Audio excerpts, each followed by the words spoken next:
पशुपति नाथ का एक व्रत होता है जिसको कहते हैं पशुपति व्रत।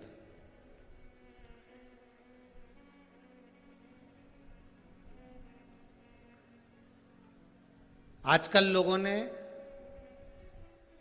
शिव महापुराण की कथा में से देख देख कर खुद की आईडी पर खूब सारे पशुपति व्रत बना बना के डाल दिए कि ऐसा करो वैसा करो, फिर उद्यापन भी ऐसा करो। पहली बात अच्छे से ध्यान में कर लेना कि पशुपति व्रत में कुछ नहीं करना है आपको, ज़्यादा ढोंग प्रपंच कुछ नहीं करना।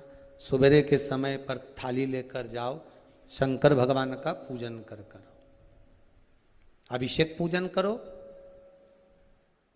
सारा पूजन करने के बाद थाली वापस लेकर आ जाओ।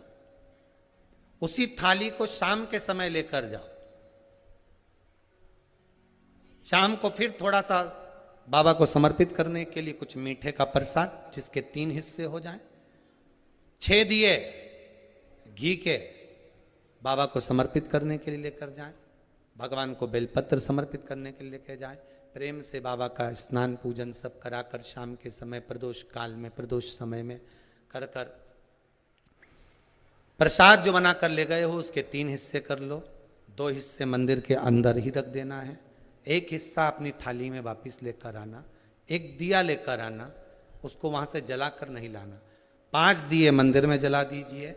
जब दीप 5 पंचानंद भगवान शिव के लिए समर्पित कर रहे हो तो 5 दिए जलाते समय पहले दिन ही अपनी कामना कर लेना कि मैं इस कामना से पशुपति व्रत कर रही हूं। बाबा आप इसे स्वीकार करना।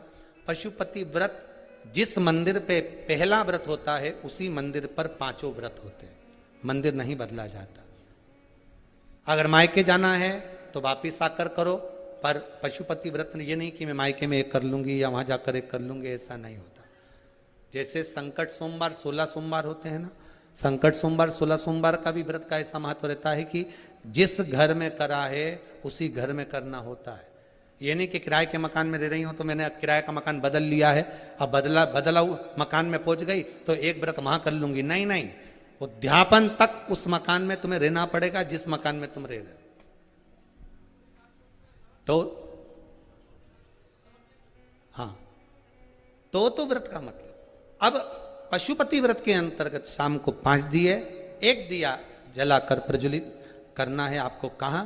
जब प्रसाद लेकर बाबा को निवेदन कर कर अपने घर पर जब आएंगे, आने पर दरवाजे पे प्रवेश करेंगे।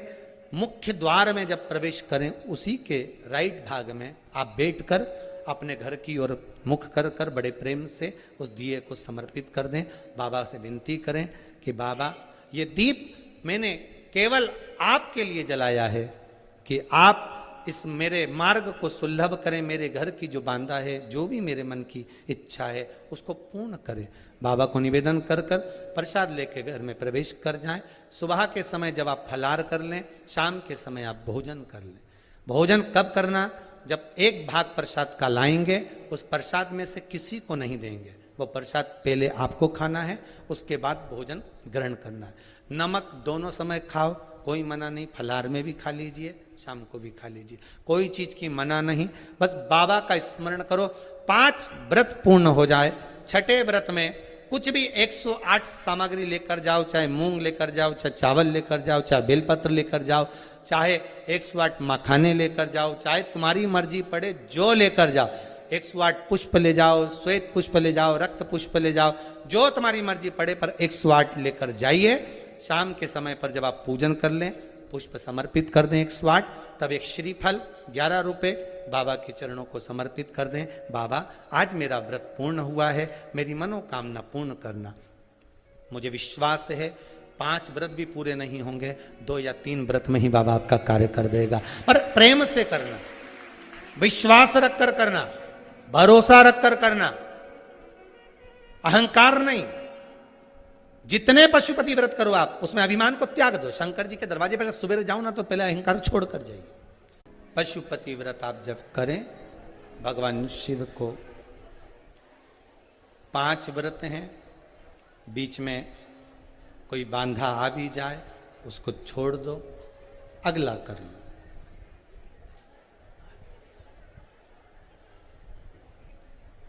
पर करो जरूर। दुनिया का ऐसा कौन सा कार्य है जो पशुपति व्रत से नहीं हुआ। ना जाने कितने लोग पशुपति व्रत को करे होंगे और बाबा ने एक व्रत में, 2 व्रत में, 3 व्रत में, 5 व्रत में कुछ ना कुछ तो दिया होगा। अगर बाबा मान लो तुम्हारी कामना पूर्ण नहीं भी करता तो मन की शांति तो दे ही देता है। हृदय की शांति तो मिल रही है ना। बहुत उस भगवान शिव का नाम पशुपति नाथ पड़ गया। समय आए